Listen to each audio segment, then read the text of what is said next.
ना किनारा हिल जाए ये जहां सारा जब गूंज उठे जय भीम का नारा। स्वतंत्रता, समानता અને બંધુતા માટે જીવનભર જજુમનાર એવા કર્મવીર, પ્રજ્ઞા પુરુષ, જ્ઞાની પુરુષ, તત્વચિંતક, ભારત ભાગ્ય વિધાતા અને મહિલાઓનો મુક્તિદાતા એવા ડોક્ટર ભીમરાવ આંબેડકરના ચરણોમાં મારા કોટી કોટી વંદન.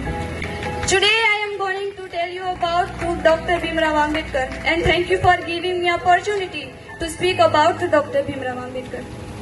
અમે છે દરિયો, અમને અમારું કૌશલ્ય ખબર છે. અમે છે દરિયો, અમને અમારું કૌશલ્ય ખબર છે. જે તરફ નીકળીશું રસ્તો બનાવી લઈશું. એવા વિચારોના સાર્થક 14 એપ્રિલ 1891 ના રોજ મધ્યપ્રદેશના મહુ ગામમાં માતા ભીમાબાઈ અને પિતા રામજી સકપાલના 14મા સંતાનના રૂપમાં બાબા સાહેબનો જન્મ થયો. તેમનો જન્મ મહાર જ્ઞાતિમાં થયો હતો અને તે સમયની સમાજ રચનાની મુજબ તેમને અછૂત ગણવામાં આવતા હતા. આવી ઊંચ નીચ અને ભેદભાવ ભરેલી સમાજ રચનાને લીધે તેમને નાનપણથી જ ઘણા બધા અપમાનો સહન કરવા પડ્યા હતા. શિક્ષક વર્ગખંડમાં બેસવા ન દે, વર્ગખંડના કાળા પાટિયા પાસે જવાય પણ નહીં, માટલામાંથી પાણી પીવા પણ ન પડે. પરંતુ કહેવાય છે ને કે કદમ અસ્થિર હોય ને કદી રસ્તો નથી જડતો.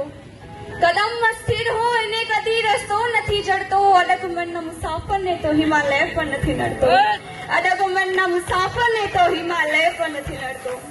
એવા વિચારોનો ચરિતાર્થ કરતા હોય એમ બાબા સાહેબ કે જેમને વર્ગખંડમાં પણ બેસવા દેતા નહીં, આગળ જઈ અને 9 ભાષાઓનો તેઓ જાણકાર બન્યા અને વિશ્વમાં સૌથી વધુ અભ્યાસ કરનાર કે 32 તો જેમની પાસે માત્ર ડિગ્રીઓ છે અને એમાંથી પણ સર્વોચ્ચ ગણાતી એવી 5 ડિગ્રીઓ તો માત્ર પીએચડીની જ છે. વિદેશમાં જઈ અને અર્થશાસ્ત્રમાં પીએચડી કરનાર પ્રથમ ભારતીય હોવાનું અદ્ભુત ગૌરવ તેમણે પોતાના નામે નોંધાવ્યું.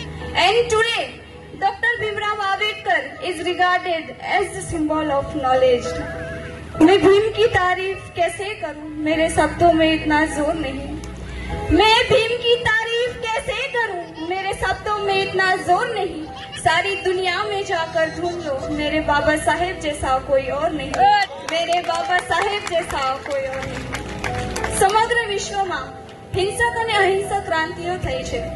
લોકોના હકો માટે સત્યાગ્રહો થયા છે અને થશે પણ પોતાના જ દેશમાં પીવાના પાણી માટે કે જે પશુઓ તથા પક્ષીઓને પણ સહેલાઈથી મળી રહે છે તે પાણી માટે પણ બાબા સાહેબને સત્યાગ્રહ કરવો પડ્યો.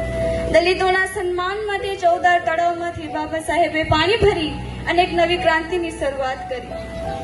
ઈસવીસન 1930માં બાબા સાહેબના પુત્ર રાજરતનનું અચાનક મૃત્યુ થયું અને તે જ દિવસે તેમને પ્રથમ ગોળમેજી પરિષદ માટે લંડન જવાનું હતું.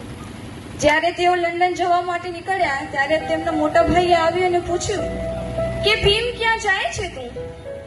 ભીમ ક્યાં જાય છે તું? તારી સૌથી વધુ જરૂરિયાત તો અહીંયા છે. ત્યારે બાબા સાહેબે સ્વસ્થ થઈને માત્ર એટલું જ કહ્યું કે મારા એક પુત્ર માટે સમાજના કરોડો પુત્રોની કુરબાની હું ન આપી શકું. એટલું જ કહેતા તેઓ ત્યાંથી નીકળ્યા અને 3 ગોળમેજી પરિષદમાં તેમણે પોતાની હાજરી આપી અને દલિતોના સ્થિતિ અંગે સંવેદો વાકેફ કર્યા. બાબા સાહેબ કહેતે हैं शिक्षा वो शेरनी का दूध है जो जितना पिएगा वो उतना ही दहाड़ेगा. અને આ સિંહની તહાડ દલિતોના અવાજનો પડઘો બની અને 3 ગોળમેજી પરિષદમાં ગુંજી ઉઠી. ઈસવીસન 1930માં નાસિકના કાલારામ મંદિરમાં બાબા સાહેબે સ્ત્રીઓ તથા દલિતોના પ્રવેશ કરાવવા માટે સત્યાગ્રહ કર્યો. આ સત્યાગ્રહ માત્ર મંદિરમાં પ્રવેશ કરવા માટે ન હતો. આ સત્યાગ્રહ હતો સન્માનના અધિકાર માટેનો. એ અધિકાર કે જે એક જ ધર્મમાં હોવા છતાં શ્રમણો પાસે હતો પણ દલિતો પાસે નહીં. આજે પણ ઘણા બધા મંદિરોમાં સ્ત્રીઓ તથા દલિતોને પ્રવેશ કરવાનો અધિકાર નથી.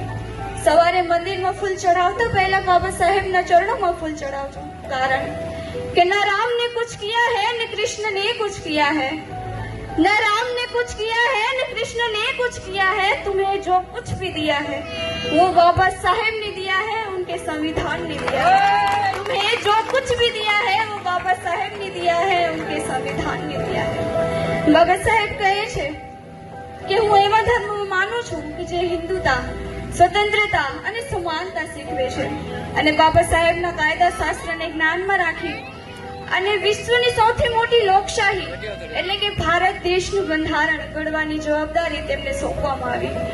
2 વર્ષ 11 મહિના અને 18 દિવસની સખત મહેનત કર્યા પછી તેમણે વિશ્વમાં અજોડ ગણી શકાય એવા ભારત દેશના બંધારણનું સંવિધાન ઘડ્યું અને લાખો સ્ત્રીઓ અને કરોડો ભારતીયોનું ભાગ્ય બદલી નાખ્યું.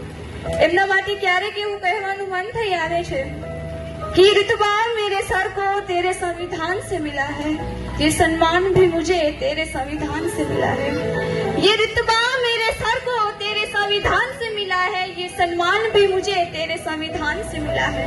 औरों को जो मिला वो मुकद्दर से होगा, औरों को जो मिला वो मुकद्दर से होगा. मुझे तो मुकद्दर भी बाबा तेरे संविधान से मिला है, मुझे तो मुकद्दर भी बाबा तेरे संविधान से मिला है. જીવન લાંબુ નહીં પણ મહાન હોવું જોઈએ એવું કહેનાર 6 ડિસેમ્બર અને 1956 ના રોજ બાબા સાહેબે પોતાની મહાન જીવનની લીલા સંકેલી લીધી અને આપણા હોવા પાછળ પોતાના તમામ સુખ સુવિધાઓ છોડી અને પોતાનું જીવન ન્યોછાવર કરી દીધું. તેમના છેલ્લા શબ્દો હતા કે મેં बहुत ही मुश्किलों से इस कारवां को यहाँ तक लाया हूँ, मैं बहुत ही बड़ी मुश्किलों से इस कारवां को यहाँ तक लाया हूँ. यदि मेरे लोग, मेरे समाज के लोग इसे आगे न बढ़ा सके तो इसे पीछे भी मत ले जाना, क्योंकि सिर्फ हंगामा खड़ा करना मेरा मकसद नहीं है. मेरी कोशिश है कि ये सूरत बदलनी चाहिए. सिर्फ हंगामा खड़ा करना मेरा मकसद नहीं है, मेरी कोशिश है कि ये सूरत बदलनी चाहिए.